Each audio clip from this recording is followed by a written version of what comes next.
2021 na. At tulad ninyo, we're also looking forward to a better year. Not only for us, but also para sa lahat ng naririto sa mundong ibabaw. New Year, newbie kumbaga. Pero this year, ang tanging hiling namin is good health para sa lahat. Iwas muna sa ibang tao, ha? Social distancing, ha? Ganun pa man, hindi natin maikakaila na hindi ganun kaganda ang naging takbo ng 2020. Huwag na natin isa-isahin, pero dahil nasa PhilKotse kayo, pag-uusapan natin ang naging takbo ng automotive industry sa Pilipinas. I'm Stanley Chi, your host for PhilKotse's Hit List. Before we start, please like and subscribe to our YouTube channel. Click the bell icon for updates para lagi kayo nauna pagdating sa usapang kotse. Alam naman natin, PhilKotse is the #1 car portal. Direk, bakit? Nasa kalagitnaan tayo ng take. Eh, bigla na lang nagpa-deliver ng package galing YouTube eh. Ha? Ano yan? Patingin. Ewan na lang. Ikaw na magbukas. Kasama na unboxing dyan. Unbox natin, ha? Okay. From YouTube. Yung Uy. Sub 100,000 subscribers.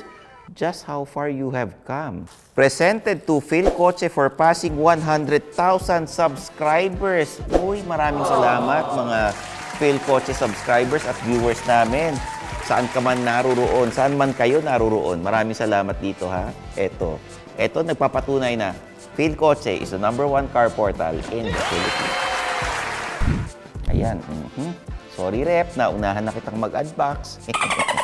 Ang pag-uusapan natin ngayon ay ang 10 best-selling car brands in the Philippines 2020 edition. Uulitin ko, ha, best-selling. Ibig sabihin, base ito sa listahan sa actual number of cars na nabenta ng mga car companies dito.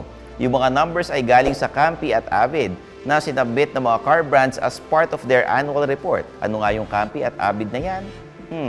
Campi means Chamber of Automotive Manufacturers of the Philippines Incorporated. Avid naman means Association of Vehicle Importers and Distributors. Halos pareho lang sila ng function. Nahati lang yung listahan ng car brands sa Philippine automotive industry between two factions. O tara, silipin na natin kung sino nga ba ang mga 10 nangunguna sa bentahan ngayong 2020. Number 10, Foton Philippines.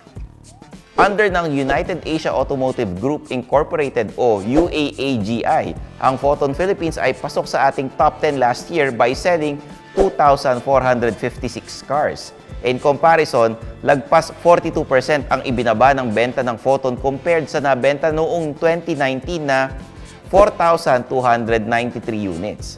Ganun pa man, enough pa rin yung benta nila to enter our top 10 car brands in 2020 with 1% market share.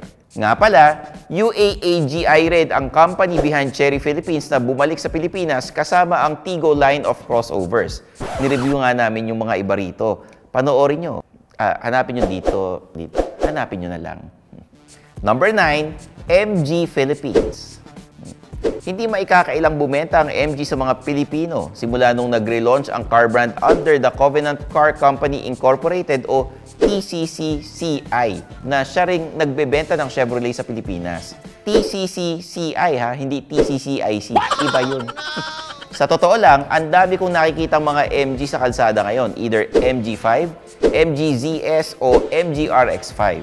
MG Philippines was able to deliver 3,432 units, over 32% decrease from 2019. Dahil dito, MG represents 1.4% of the local vehicle sales, enough for the company to grab the 9th spot for 2020. Number 8, Isuzu Philippines. Medyo malaki ang talon ng Isuzu from MG. The Japanese automaker was able to sell 11,240 units last year, representing 4.59% of the market share. Hindi naman nakakagulat dahil sa kasikatan ng MUX at D-Max sa Pilipinas. Nako, lalo nang tataas yan pagdating ng bagong modelo this year. Nga pala, kung gusto nyong makichismis sa mga parating na auto sa Pilipinas ngayong 2021, i-check nyo tong video mamaya. Ito, hanapin nyo na lang. Number 7, Honda Cars Philippines. Ang paboritong brand ng mga F-boys, as in, Foggy Boys. Loko lang. Nakuha ng Honda Cars Philippines Incorporated o HCPI ang 7th spot for 2020 by selling 11,711 units. 4.79% market share yan, kaso medyo malaki ang ibinaba ng benta ng Honda last year, from over 20,000 units in 2019, so nasa 42% ang sales decline.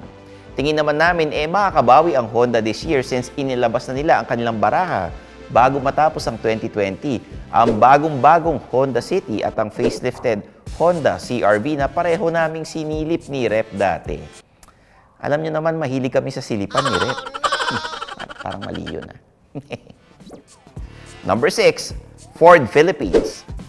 Hindi pa uhuli ang Ford Philippines, clinching the 6th spot of our top 10. Ang Blue Oval ay nakabenta ng 14,775 units in 2020, a 32% drop from 2019 pero enough for Ford to represent 6.04% market share. Although wala pang official breakdown ng vehicle sales from the car brand, tingin ko malaki ang porsyento ng bagong Ford territory dito since marami na akong nakikita sa kalsada. Ang pogi talaga nun Parang yung nag-review sa Philcoche. Parang, saan ba yun? Pero mas pogi ako. Kaya na, nasa second half na tayo. Sino kaya ang top 5 ng 2020 in terms of sales? Number 5, Suzuki Philippines. Kaka-lockdown pa lang rumatsada na ang Suzuki Philippines at ni-launch ang Suzuki Espresso at XL7 via online channels.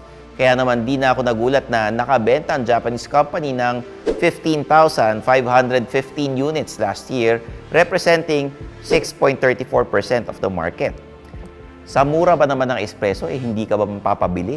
Ang cute-cute pa nga Number 4, Hyundai Philippines. Tatahi-tahimik lang ang Hyundai noong 2020 pero nakabenta ang Hyundai Asia Resources Incorporated o HARI ng 16,346 units. So, sino ang reyna? Hindi pa natin alam pero malamang kasama ang Hyundai Reyna sa mga bestsellers nila bilang isa ito sa mga pinakamura. Sa totoo lang, bumagsak ng lagpas kalahati ang benta ng Hyundai in 2020 compared sa 2019. Pero tingin namin makakabawi sila ngayong 2021 kasi parating na ang 4 na bago, ang facelifted Hyundai Kona, next generation Hyundai Tucson, heavily revamped Hyundai Santa Fe at ang new generation Hyundai Starex. Uy, tama na yung pronunciation ko ng Tucson baka mamaya magreklamo na naman kayo. Number 3, Nissan Philippines. Ang ating third placer or first honorable mention, Nissan Philippines. Gulat pa ba kayo? Sa sobrang sikat ng Terra at Navara, hindi pa namin alam kung bakit hindi pa namin nare-review yung dalawa. Antayin nyo lang. Pero yung Nissan Philippines sold 21,751 units in 2020, representing 8.89% of the market.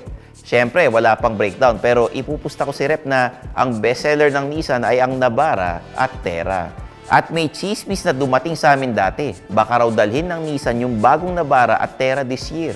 Baka lang Huwag kayo masyadong umasa. Masakit yun. Number 2, Mitsubishi Philippines. For the longest time, number 2 lagi ang Mitsubishi Philippines sa top 10 na car brand sa Pilipinas at hindi yun nagbago for 2020. Representing 15.28% of the market, nakabenta ang Mitsubishi ng 37,366 vehicles last year.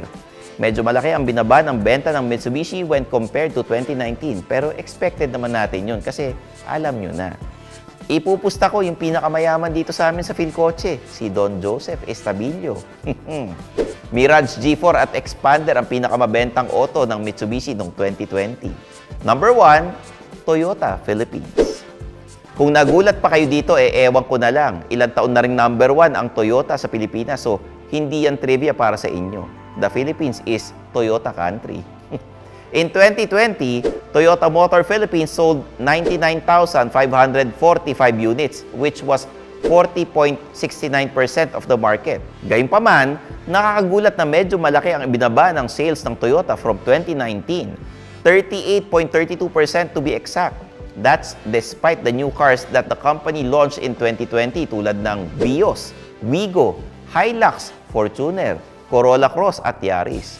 Mukhang marami ring ilalabas na auto ang Toyota this 2021, so abangan nating lahat yun. Overall, the entire Philippine automotive industry experienced a whopping 40% decline in sales last year. And dahil yan sa maraming factors na pinangungunahan ng Taal volcano eruption at coronavirus pandemic. Only 245,000 units were sold. Sobrang baba kumpara sa 410,000 units sold in 2019. Ngayong may vaccine na at medyo maluwag na ang restriction sa movement lalo na sa labas ng Maynila, tingin nyo, makakabawi ba ang industriya this year? Let us know your thoughts in the comment section. Again, this is Stanley Chi, your host for PhilCoach's Hit List. Please like and subscribe to our videos kasi gusto naming umabot ng 200,000 subscribers ngayong taon. So paano ba yan? Kita-kits sa next video. Paalam! Sige na. 200 lang. Sige na. Please. Please. Please. Kaya, 200. 200. Please. Pay it 200,000! Thanks for watching. Don't forget to subscribe to PhilCoach, the country's #1 online car portal.